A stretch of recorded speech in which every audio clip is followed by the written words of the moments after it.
Now let's look at an example of a controlled study. An experiment or clinical trial in which 2 or more groups are used for comparison purposes makes up a controlled study. So let's look at this hypothesis. It states that antibiotic B is better than antibiotic A, which is in current use, for the treatment of ulcers.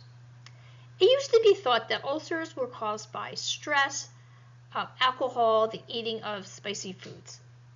It's now been determined that many ulcers are caused by a bacterial infection.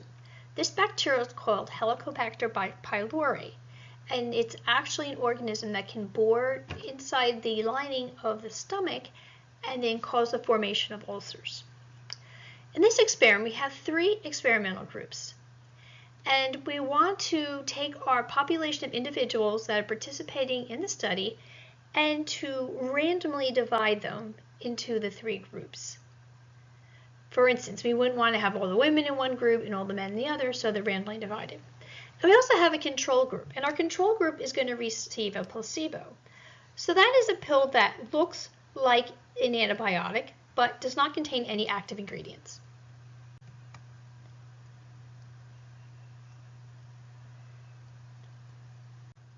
We want to make sure that we eliminate bias.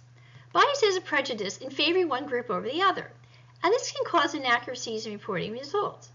For instance, if the researchers really feel that antibiotic B would be better, they may over-report the effectiveness of this drug. The way to prevent bias is to reduce the subjects' and observers' expectations. The elimination of bias allows for accurate collection of data. So in order to reduce the subject's expectations, you don't tell the subject if they're receiving the treatment or not, or which treatment they're reading. And this is referred to as a blind experiment or blind study.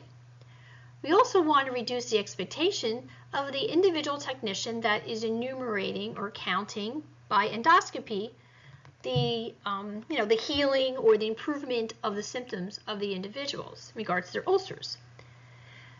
And so a double-blind study or double-blind experiment is where the researcher does not know what individual is in which study group. So if there is no bias, that means there would be no difference in data collection or analysis. We mentioned that one group receives a placebo. There is a factor which is known as the placebo effect. The placebo effect is a beneficial effect that's produced by a placebo drug or treatment that cannot be attributed to the properties of placebo itself, and therefore must be due to the patient's belief in that treatment.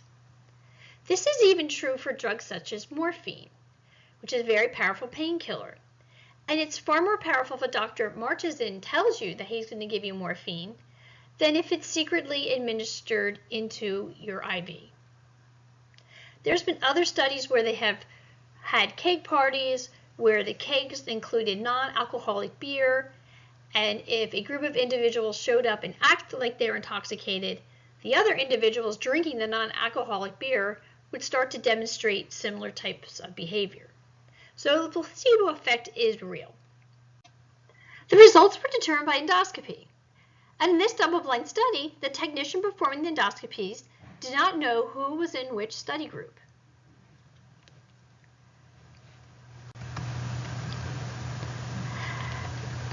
This graph shows an analysis of the results.